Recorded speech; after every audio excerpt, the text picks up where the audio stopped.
जय सिया राम, राधे राधे। पिताजी थाने में बैठे हुए थे। एक व्यक्ति आया जो कि मास्टर था। पिताजी सुने, सीधे आकर उसने कुछ नहीं पूछा, सीधे पूछा कि दरोगा जी आपके बच्चे कहाँ हैं। पापा को बड़ा वो लगा, ये कैसा सवाल है कि आपके बच्चे कहाँ हैं। तो तब भी पिताजी ने कहा बच्चे घर में होंगे। बोले आप पता करिए कि आपके बच्चे कहाँ हैं। पहले तो पिताजी को थोड़ा अटपटा लगा, लेकिन पूछा क्या बात है। बोले मैं तभी बताऊंगा जब आप बताएंगे कि आपके बच्चे कहाँ हैं। अब पिताजी ने मम्मी को आवाज़ दी। थाना और घर बिल्कुल अंदर ही था। तो मम्मी से बोले बच्चे कहाँ हैं। मम्मी कह रही है कि बच्चे तो खेल रहे होंगे, स्कूल से आएंगे। अब स्कूल से आए होंगे वो भी नहीं देखी, लेकिन कह रही खेल रहे होंगे। पिताजी बोले कहाँ खेल रहे हैं। जब देखे थाने में कहीं बच्चे नहीं दिखे। पिताजी ने कहा कि पंडित जी, गया प्रसाद पंडित जी जहाँ रहते थे वहाँ पे चबूतरा था, कभी कभी ये लोग जाते। तो बोले वहाँ देखो, तो वहाँ भी नहीं थे। देखो कि बच्चे कहाँ गए। तो फिर पिताजी ने मास्टर से पूछा क्या हुआ। तो उन्होंने कहा एक लेटर दिया। बोले ये लीजिए। अब उस लेटर को पढ़कर पिताजी की आंखों से आंसू निकलने लगे और एकदम घबरा गए। तो बोले ये कहाँ है। तब उन्होंने बताया कि राधा कुंड से इतने किलोमीटर दूर पे ये तीनों बच्चे, आपके बच्चे सत्य की खोज में निकले हैं, आपको पता ही नहीं। नमस्कार, मैं सुषमा शुक्ला। मैं आपको ये सत्य घटना बताने जा रही हूँ कि कैसे और क्या हुआ। मेरे छोटे 2 भाई 1 बहन, और बहुत ज़्यादा एज नहीं थी। मैंने जैसे बताया कि पंडित गया प्रसाद जी के सुबह शाम उनको दर्शन करना, शाम को भागवत कथा सुनना, ये हम लोगों के घर का नियमित कार्य था। तीनों के मन में क्या आया, कैसे आया, ये हमको भी नहीं पता चला था। और ये तीनों ने क्या किया कि सुबह स्कूल जाने के समय बैग में कॉपी किताब निकाल के कुछ कपड़े, कुछ खाने पीने का सामान उन्होंने रखा और तीनों स्कूल के उससे निकल गए। अब स्कूल से वो स्कूल न जाकर वो सीधे जो छोटी परिक्रमा मार्ग राधा कुंड वाली है, उस रास्ते से बाजार से होते हुए आगे बढ़ गए। और जब वो राधा कुंड के पास पहुँचे तो एक छोटी सी नहर है, उस नहर राधा कुंड की तरफ न प्रवेश करके नहर के किनारे किनारे जाने लगे। और जैसे कुछ लोग मिल भी जाते थे कि 3 बच्चे अकेले, तो कहते मैं बस आगे गांव का हूँ। इस तरह करते करते हुए तो 4-6 किलोमीटर या 10 किलोमीटर आगे निकल गए। उसके बाद वो एक मंदिर मिला। उस मंदिर के चबूतरे पे ये लोग बैठे, और जब तीनों बैठ गए तो मंदिर के आसपास कुछ लोग जो थे या आए, तो उन्होंने पूछा बेटा तुम लोग कहाँ जा रहे हो, कहाँ के हो, यहाँ के तो हो नहीं। बोले हाँ। वहाँ पे इन्होंने कहा कि आगे गांव के। बोले आगे गांव का एक मास्टर भी था उसमें। बोले आगे गांव का तो मैं हूँ, वहाँ के तो तुम नहीं हो। तो उसके बाद जब बोले बताओ कहाँ के हो, तब बोले कि ऐसा है मेरी माँ बहुत सौतेली है, बहुत मारती पीटती, इसलिए हम तीनों सत्य की खोज में निकले हैं, ये इन लोगों ने बोला। मास्टर ने कहा अच्छा। फिर मास्टर थोड़ा दिमाग वाला था, उनको वहीं पे बैठा, उनसे पूछने लगा खाने पीने का सामान। बोले कि कुछ लेके आओ। लोग जिसके पास जो था लेके आए, इन लोग को खिलाया पिलाया। उसके बाद जो है मास्टर ने कहा कि बेटा तुम सत्य की खोज तो निकले हो, लेकिन कहाँ से आए हो। तो बोले हम लोग प्रयागराज से आए हैं। बोले अच्छा, तो प्रयागराज से इतनी दूर आए हो, तो माँ बाप को तुमने कुछ पत्र वगैरह लिखा।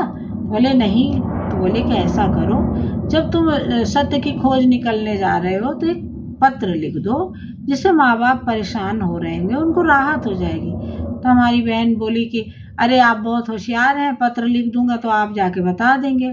बोले मैं नहीं बता दूंगा, पत्र तो मैं पोस्ट उसमें डालूंगा ना, वो क्या कहते हैं, पोस्ट बॉक्स में डालूंगा। उस पत्र तो ऐसे जाएगा, मैं तो प्रयागराज नहीं जा रहा हूँ। तो उसने मतलब किसी तरह जट फसला लिया और उससे पत्र लिखवाया। मेरी बहन ने लिखा कि मम्मी पापा और आप लोग जो है, मैं हम लोगों के लिए परेशान मत होइएगा, हम लोग सत्य की खोज के लिए जा रहे हैं। और ऐसे कह के उनको दे दिया। बोले कि इस पत्र का मैं क्या करूँगा, इसमें जब तक आप एड्रेस नहीं लिखेंगे। तो बहन को बड़ा झटका लगा। बहन बोली हाँ मैं अगर एड्रेस लिखूँगी तो आप वहाँ पे पहुँचा देंगे घर पे। तो बोले कि नहीं बेटा, मैं नहीं पहुंचाऊंगा, मेरा विश्वास मानो, इसमें एड्रेस लिखो और मैं इसको बिल्कुल अब फोल्ड करके देना और मैं जाके बस पोस्ट बॉक्स में डाल दूंगा, इतना ही काम करूंगा बस, और कुछ ना। किसी तरह उन्होंने कहा और ये बच्चे मान गए। इन्होंने एड्रेस जब लिखा, पिताजी का नाम थाना अध्यक्ष गोवर्धन और जिला मथुरा। मास्टर ने भी एड्रेस सुना तो उनको भी बड़ा ताजुब लगा, अरे ये तो थाना अध्यक्ष दरोगा जी के बच्चे हैं। खैर उन्होंने गांव वालों को इशारों में कहा कि इन्हें फुसला के रखो, मैं अभी आता हूँ। अब वो मास्टर सीधे थाने पहुंचा। शाम के 5 के आसपास का टाइम रहा होगा और पिताजी से सिपाही लोगों से पूछा, दरोगा जी कहाँ है, बहुत ज़रूरी काम है। पिताजी को पास उन्होंने भेजा। पिताजी से उसने सीधे कुछ नहीं कहा आपके बच्चे कहाँ हैं। पिताजी ने कहा मेरे बच्चे तो घर में हैं। बोले आप पता करिए आपके बच्चे कहाँ हैं। तो पिताजी को भी थोड़ा अटपटा लगा कि कैसा व्यक्ति आते ही कह रहा आपके बच्चे कहाँ हैं। तो पिताजी ने कहा क्या बात है। बोले आप पहले पता करिए, क्योंकि मेरा आंगन और थाने का जो प्रांगण था बिल्कुल आमने सामने था। तो पिताजी ने वहीं से आवाज़ मम्मी को लगाई। तो मम्मी से बोले कि बच्चे कहाँ हैं। तो मम्मी बोले बच्चे कहीं खेल रहे होंगे। सोचिए 5 बज गया था, बच्चे घर में नहीं है, किसी को कुछ नहीं पता। संजोग से मैं भी उस दिन घर में नहीं थी, मैं भी बाहर गई थी। जहाँ मैं गई थी वहाँ भी एक ऐसे कांड हो गया, वो मैं आपको ज़रूर बताऊंगी। हंसने वाली भी बात है ये।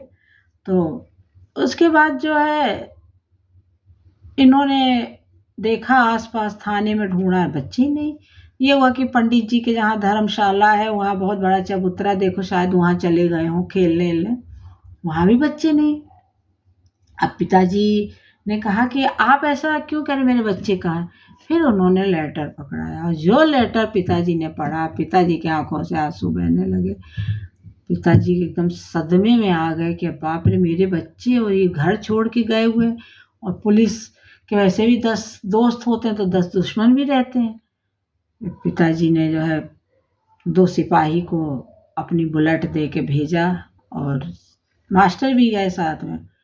और पिताजी जो है, मम्मी भी अब एकदम वो हो गई, परेशान हो गई। उसके बाद पंडित जी का भी समय हो रहा था। पिताजी फिर अपना सीधे पंडित जी के पास गए और पंडित जी को सारी बात बताई और पापा रुआसे हो गए। और उन्होंने कहा कि मेरे ऐसे परवरिश में क्या कमी रह गई थी कि मेरे बच्चे ये इस उम्र में सत्य की खोज करने निकल गए। पंडित जी ने उनको ढाढ़स दिया और कहा कि बच्चों को आप कुछ कहिएगा नहीं।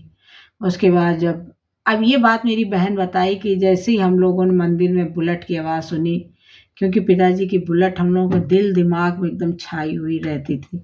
पिताजी कहीं भी बाहर रहे तो जैसे ही वो उनकी बुलेट की आवाज़ सुनते थे, हम लोग सब एक सतर्क हो जाते थे। और वो उनकी धक धक वाली जो बुलेट की आवाज़ है वो हम लोगों के बिल्कुल दिमाग में हम लोग के छाया रहता था। तो वो जब उसने बहन ने सुना, भाई ने सुना कि बुलेट की आवाज़, तो सोचे कि पिताजी आ गए। अब सबकी आवाज़, सांस एकदम बंद।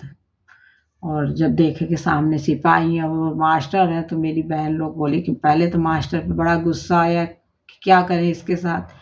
लेकिन फिर मास्टर बोले कि बेटा ऐसा नहीं करना चाहिए था, बताइए आप लोग दरोगा जी के बच्चे हैं और इतना बड़ा काम कर दिए।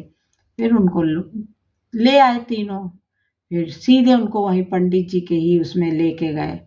तीनों बैठ गए। अब डर के मारे, हवा तो खराब थी, पिताजी के डर तो था ही। फिर कुछ नहीं बोले पंडित जी, जितना जब 7 बजे पंडित जी अंदर चले गए, सब घर आ गए।